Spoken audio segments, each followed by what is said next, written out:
viewers of SBU English TV. Welcome to our episode. Dr. Mohammed Hamain, would you like to introduce yourself to our viewers? Sure. My name is Mohammed Hamini. I'm from the University of Nottingham at the School of Physics and Astronomy. So my research interests are in low-dimensional structures and devices.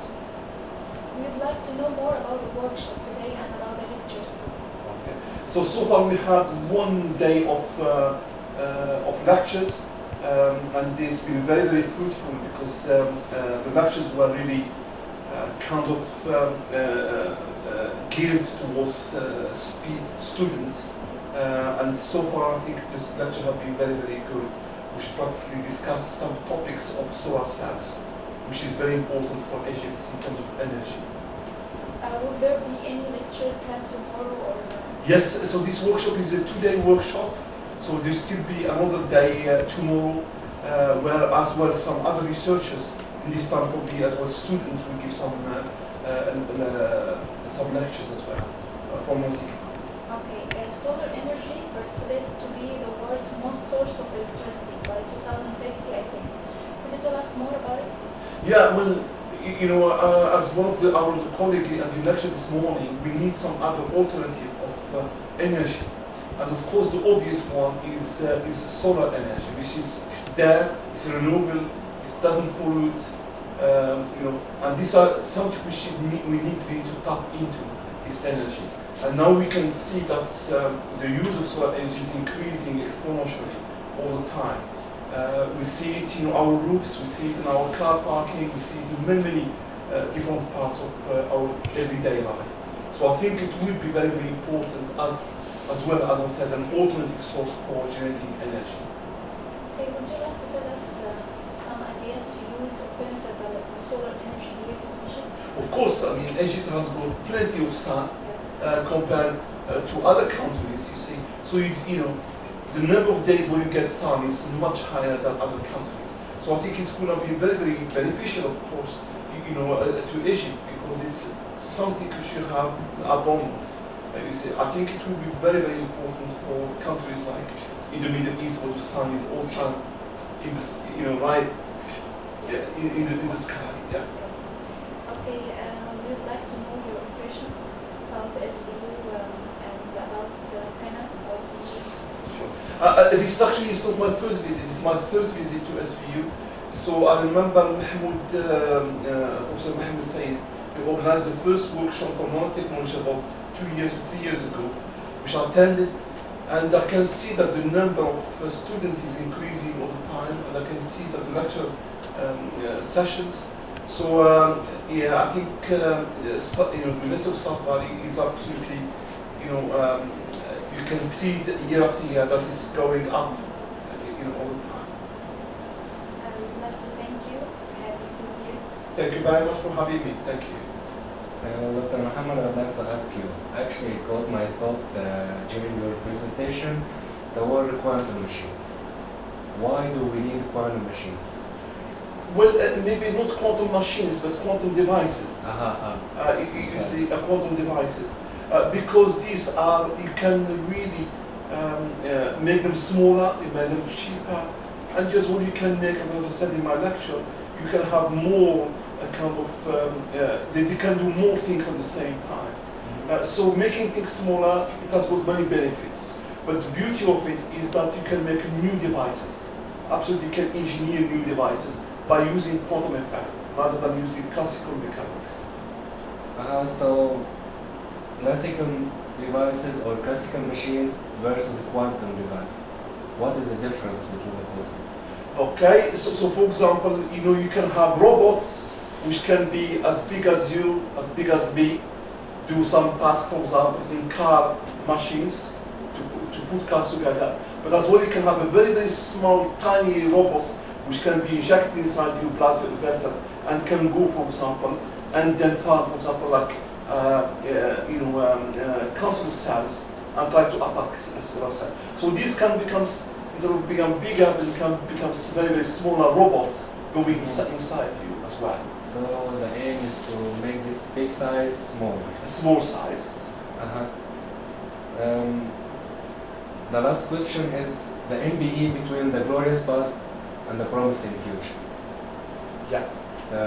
It has a glorious past, but I would like to know the promising future. How will it be?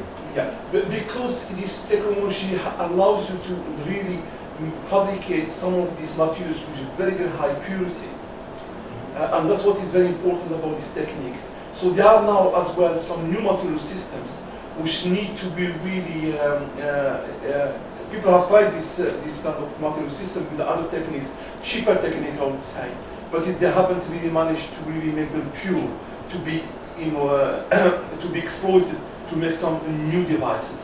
So LBE, because of its nature, it allows you practically to have a very, very clean material system with very, very small impurities inside them. That's why it's glorious, because there is new material system to explore further and further.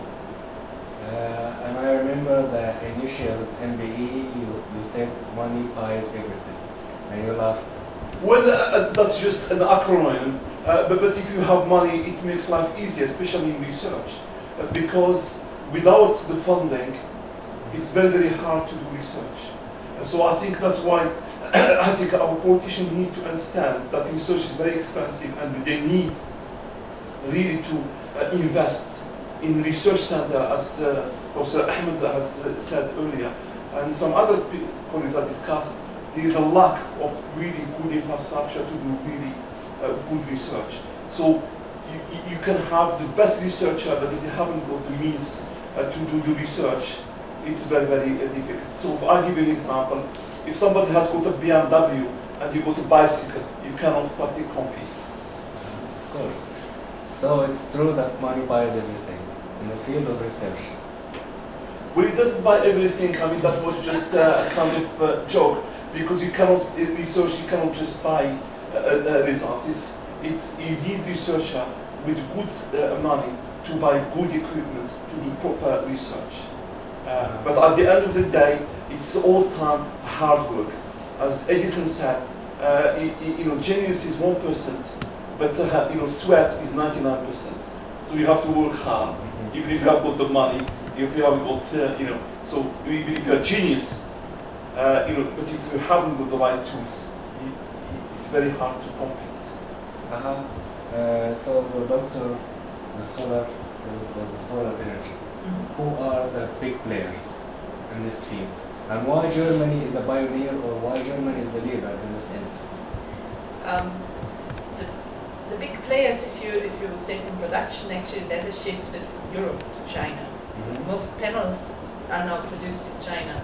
But the reason why most panels are installed in Germany has to do with government policy. Because solar photovoltaics is still an emerging technology. It helps if you get political support to get it on its track. But basically every technology needs some support. And in Germany this support has worked very well. So the German government gave people a feed-in tariff structure. So when they generated electricity, they could sell it to the grid at a very good price. So it was a very good deal for the people to put PV on their roofs. And now they have so much that they can now remove the government support and the technology will still flourish. Does it have demerits or disadvantages? Well, the obvious disadvantage is, of course, we need electricity 24/7, but PV will only generate electricity when the sun shines, and the sun doesn't shine as often in Germany as it does in Egypt. So you envy Egypt for the sun. But yeah, so this would bring us to the topic of energy storage, which will be also very important in the future, more important than now. So what is the future, or how will the future look like in this business? I think that we have reached a stage where we have to kind of size down our electricity systems. So for the last, say, 40, 50 years, there have been huge power plants, and they're, for fossil fuels or for nuclear. But I think we should go the other direction, have more smaller distributed generation and tailor it to the communities that need it. And that way you can avoid a lot of the losses that you always incur in transport, for example. Well, actually, I would like to leave you, but I want to make an open heart session. It's not an open heart, but it's an open speech. They always say that ambition equals all. How did you start your life?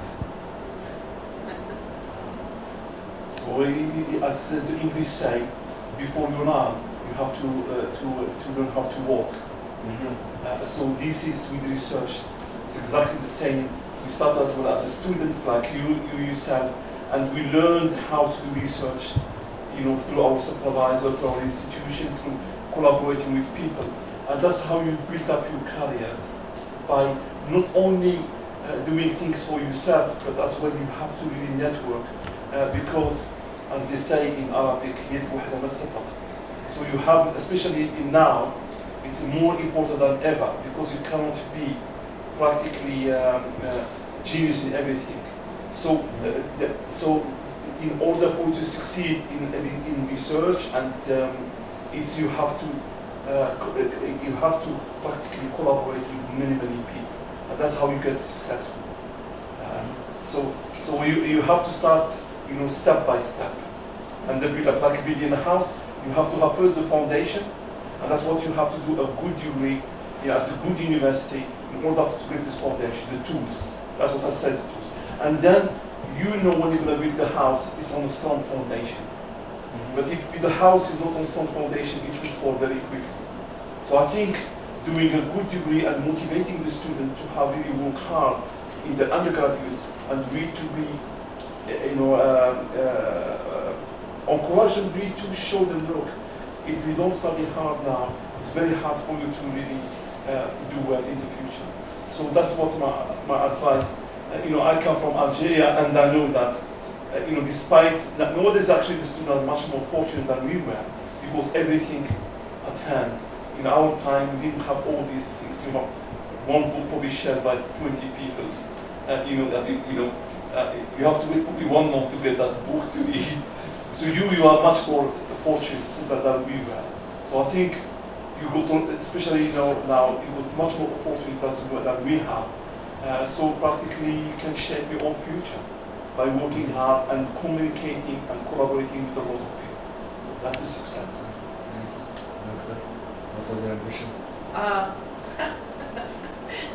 I always said it was funny because when I started with my undergrad in physics, my picture of what I would be able to do when I finished was that of a TV mechanic, to be honest. I thought I could kind of open TV, look in, say, ha! There's the mistake. And that's it. So it was completely different, but I was very lucky that I liked it.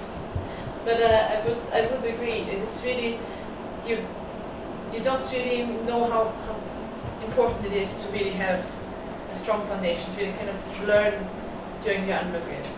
It is if you miss something and you have to relearn it later, the older you get, the harder it will be. So our dreams changes when you are 3 years old, 9 years old, and 27 years old. Our dreams through these all years change or still as it is? Well, my dream is now, probably I'm really near the end of my career, but my dream is actually to see my students succeed in their life. So I think that's one of my dreams. So I think what is keeping, because everything is changing, actually, at least in the West. The university is changing quite a lot.